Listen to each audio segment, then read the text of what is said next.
Alright guys, so this year I watched the original Stepfather from 1987 for the first time, and I decided I might as well go and watch the sequels, and I've seen the shitty remake, and I'm gonna rewatch it I guess eventually, but I can't find a way to watch it that isn't free, and I'm gonna watch that shit free. I don't want to watch that remake again unless it doesn't cost money. But yeah, so I watched the original, and now I'm going to talk about Stepfather 2. Make Room for Daddy is the subtitle.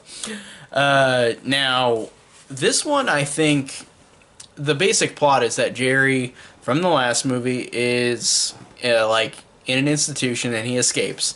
Now, and he goes and finds a new family and tries to and like gets married to the girl and like he's gonna go and kill him again like he did in the last one. So that's the basic plot. It's basically the first movie again, but honestly, I thought for a while at the beginning of the movie, I thought this was just kind of dull, kind of boring. Besides the fact that Terry O'Quinn, who returns as Jerry, is fucking terrifying, like he is in the last movie.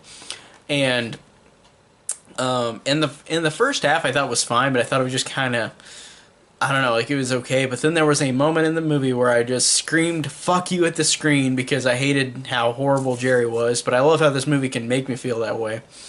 So the first half is just kind of okay, but like because it's kind of the same movie again, but a little less or so.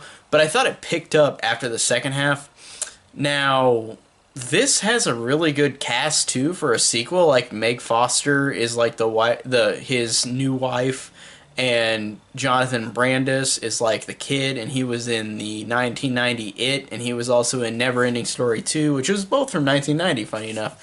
And also Caroline Williams. I love Caroline Williams, and that's so cool that she was in this movie right after she did Texas Chainsaw Massacre 2 from 1986.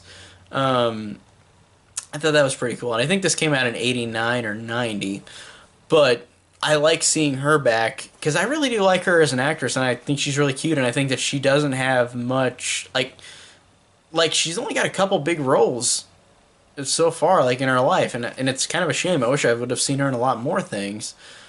But I do like her a lot in this movie. I think she's really great and really she's a cool character. Like again, because I just like her already, but I think she's a really cool character. And like I said, talking about the first half was just fine. There's a moment in this movie where I just didn't want this to happen. I was so pissed, and I won't spoil it because I feel like there's people who are going to watch this that want to see this because this is a sequel that probably not many people have seen unless you're a completionist. And I wanted to see all the other ones because I really enjoyed the first one.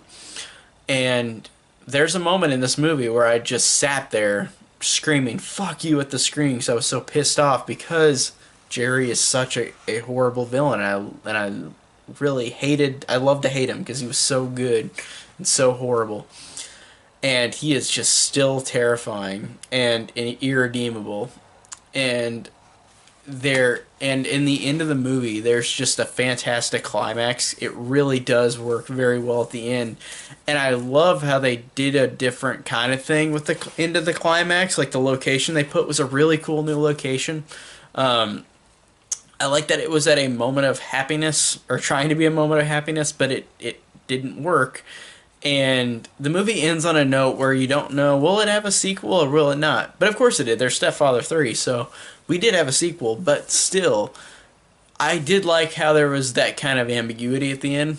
And I really did like the climax. The climax was a really good climax, and there were moments where I just hated this character just as much as I did the first one.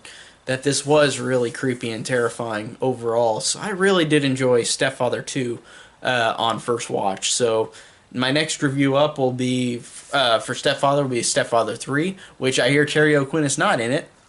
So I wonder how that's going to go. So tell me down below what you think of Stepfather 2, and thank you guys so much for watching.